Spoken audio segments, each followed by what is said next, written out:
Hey guys, welcome back to Music Talk with John. Today I'm continuing through my record collection. I'm currently on the C's, so I'll start with The Clash. I'm going to work my way to Phil Collins, have a little bit of information about each album.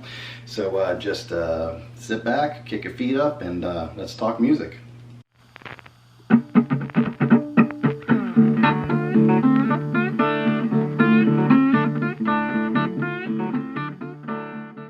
Okay, so we are starting with The Clash. The first album I have here is London Calling, and this came out in 1979. This is a reissue, and this my version of the album sounds excellent. Actually, not a pop, and it sounds really nice and clear. It's on black vinyl, and has the original lineup. As far as I know, I'm still getting used to The Clash, but I believe these are the original guys. You had Mick Jones on guitar and vocals, Joe Strummer on vocals and rhythm guitar, Paul Simonian, I believe, on bass and vocals, and then Topper Heaton on drums. Like I said, this one sounds really good. This is an album I had when I was younger, and I actually got rid of it on CD. And then later I realized what I was doing. I guess I just wasn't into this type of music then, but I love every single song on this album. The ones that probably stick out for me on this is, well, London Calling I like a lot. Jimmy Jazz is one that's growing on me. Yeah, just every song I see on here, I try to pick out a couple to really highlight, but I just, this whole album is just solid for me. It is a double album set, and I definitely recommend this. I believe this is like they're considered their classic album, the go-to if you're going to get into The Clash. Buy this album. So anyway, so that's London Calling by The Clash. Next one I have is another album by The Clash, and this came out in the 80s, in 1982. Can't believe it was that long ago. But the big one on here was, well, the album is Combat Rock, and the big song on here was Rock the Casbah.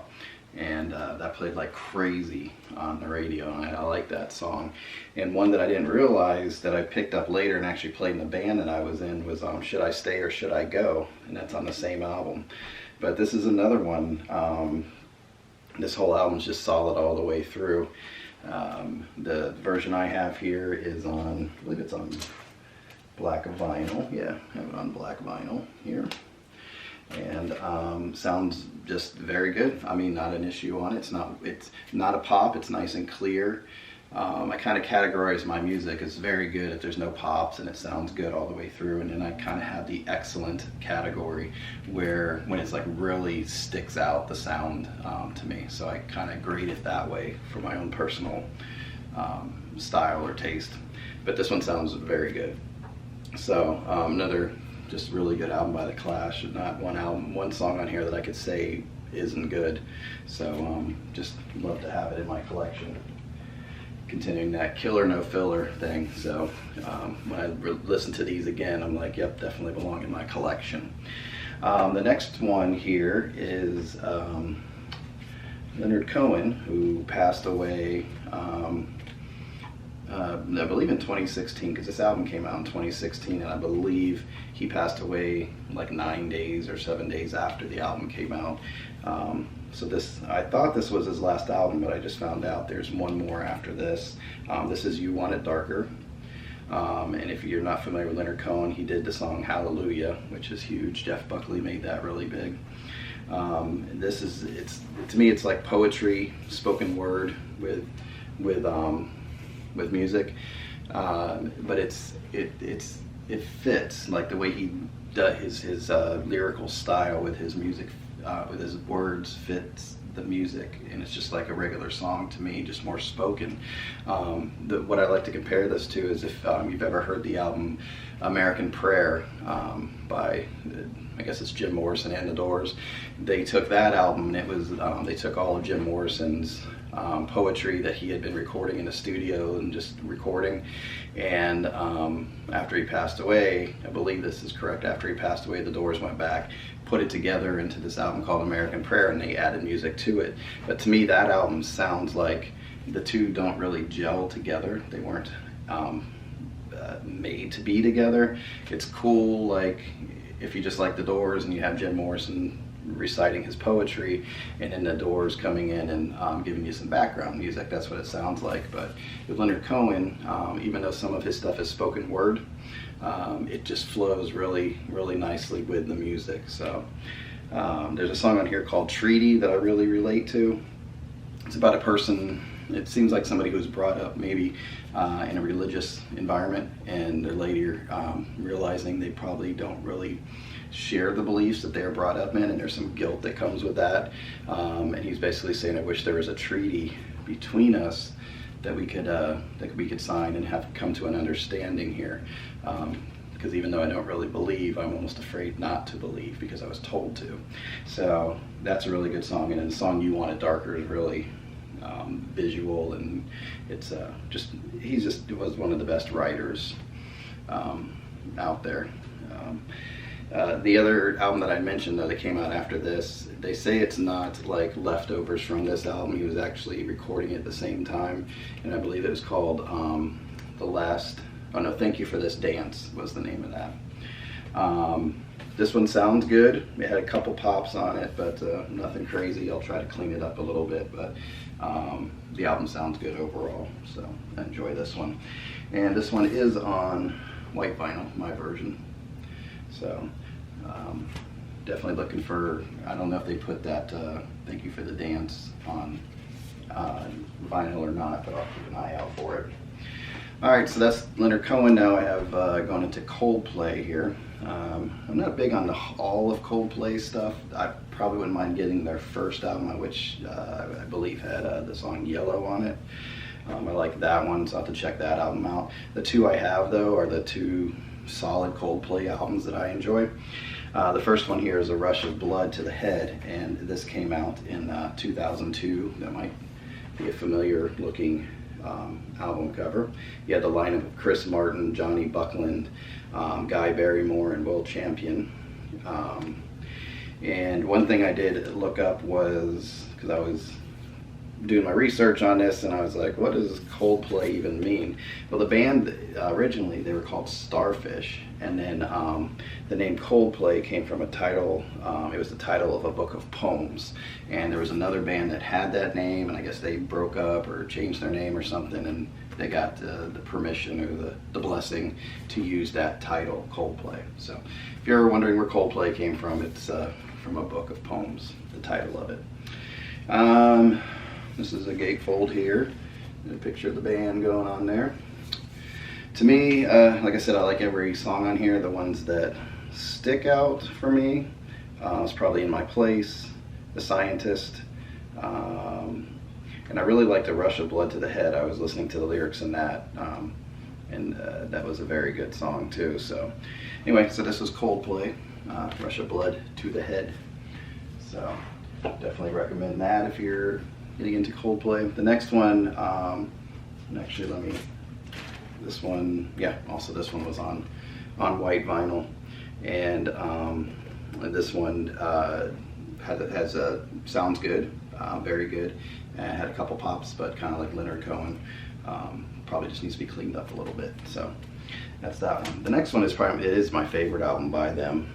This was Viva. I always mispronounce it, Viva La Vida. Came out in 2008. I don't know if this was originally an old painting. You know what? I didn't do my homework on that. So if anybody wants to put in the comments where this came from, that'd be cool to know. This has a gatefold also. And what color vinyl do we have here? I believe we just have black vinyl. Yeah. And there's something inside, so let's take a look. Sometimes I don't remember what comes with. So it has a little book that comes with it, and has credits and artwork. I know later on they were big on graffiti. I almost thought that was graffiti. It kind of has a style of graffiti there, I think. And I don't know if those are words or what's happening there, but just a cool little book that came with it. The original sleeve I took it out of because it was paper. So that's that one. And I think that was all. And then the album itself, my version of it is on regular black vinyl. So definitely recommend this album. It just has such a big sound to me, especially when you get into Viva, Vida and Violet Hill. Those songs are just so big and dynamic to me. So this is just one record set, but it's just one that I do enjoy all the way through. And like I said, I like the overall sound. It's a band that I noticed they have a main guitar player, but he doesn't do a lot of solos in there. He just complements the songs where it needs to be. So they're not big on huge solos or anything like that. So anyway, so that's Viva La Vida. Then we're getting into Phil Collins. And Phil Collins, these are the first 3 albums that he put out, just solid albums in my opinion. I like them all the way through. I believe the first one he was like on his own, left Genesis. It was the debut album, and he was on his own. I think he was going through a divorce, so there's some personal songs on here. The version that I have of this, actually Face Value came out in 1981. The sound on this album is just like very good. Not a pop on it, just sounds really nice. This one I do need to get out of I still have it in a paper sleeve, so that's why I like going through these. Gives me a chance to put these albums where they need to be, because I don't like them in paper. It's on black vinyl. This is a gatefold. You can see it's a reissue because it's the older Phil Collins. When he went back and reissued, he did the same exact photos with the albums, but he put his older face, the face at the time, years later. So it's kind of cool. So you know the difference between a remaster and the original copy of these. So the gatefold here, with some notes and pictures and things like that. And right here you have the back of Phil's head. So the first song right off this, everybody knows the song In the Air Tonight. Huge song, still huge, never gets old.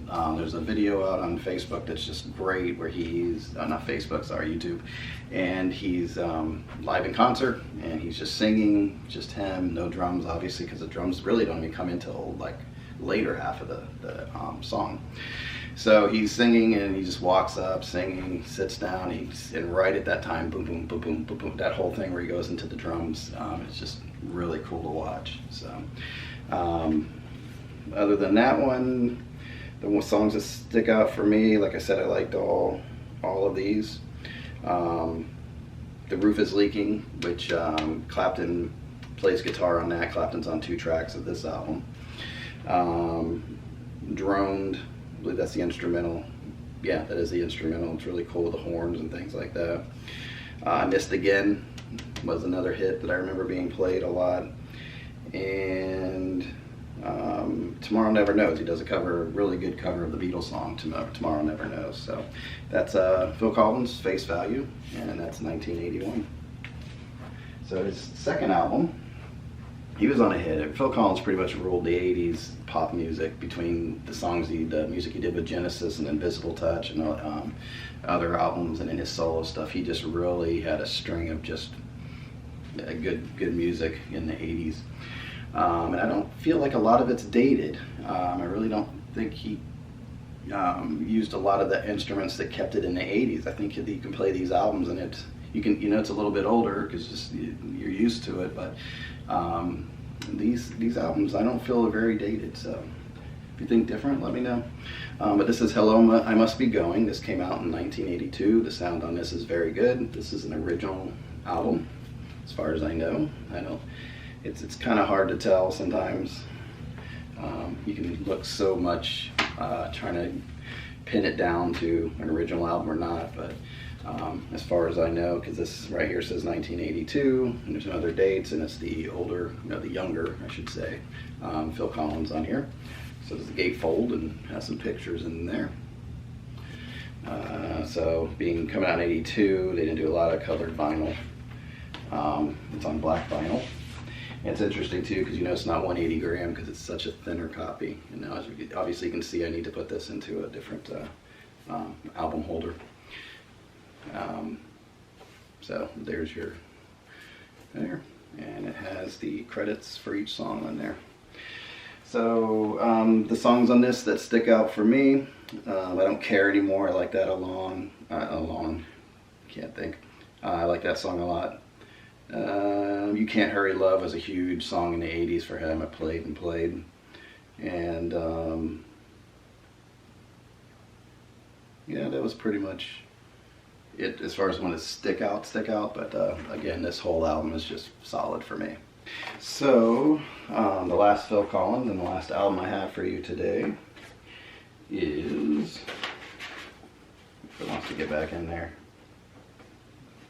those folds just play with you sometimes. There we go. So the last one I have to show you is, and I think this was the biggest selling one as far as I can remember. This is No Jacket Required, 1985. Had a lot of big hits for him. It's a big selling album. This one sounds very good. It's an original in the paper again, so I do need to get it into the album itself into a better sleeve. So instead of being in the paper, and this one has the original hype sticker on it, and includes Don't Lose My Number, Susudio, One More Night. So I believe this is just an original copy. It's 85. It doesn't say includes the big hits or best selling whatever, so it seems like it's one of the earlier releases on it. And the album cover itself, sleeve, has a picture of Phil there, and then you have the songs with the credits, and there's the jacket that he's wearing. And the jacket looks pretty big on him, but maybe that's the style. 80s, there was a lot of big clothes in the 80s from what I remember. So this was this got a lot of radio play. And I think there was a Genesis album that came out pretty close to it, because I got a couple of their ballads confused, because it just sounded like Phil Collins. The Genesis stuff just sounded like a Phil Collins album to me. So the big hits on this were Susudio, One More Night played like crazy, Don't Lose My Number. It's not one of my favorites, but it's not a song that I can't listen to, so it does work. And Take Me Home was another one that played a lot. And there was a song on this, a friend of mine had this CD when this was out, and there was a bonus track on it. I wish it was on this, but I guess there just wasn't enough room on it on the vinyl version of it. But it was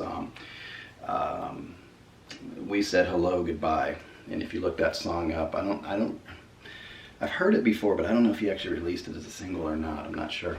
But I love that song, and it's just a shame I can't get played on vinyl, and I guess there's just not enough room for it. So if you check out that song, We Said Hello Goodbye, it really fits this album, and it's just the first time I heard that it had a sound to it that I just was attracted to. So anyway, that's it, and this is kind of cool because it has our price. I don't know if it's discounted at some time or whatever, but our price $7.99. I like that these things on here just kind of takes you back to those days when these things came out. So anyway, thank you for watching. I hope you enjoyed that. If you have any comments, please let me know.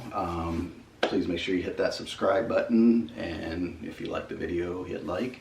And I welcome any comments you have, and I look forward to interacting with you on there. So it's I've had a good time with the comments that people leave, and kind of going back and forth and talking about different things. So it's very cool.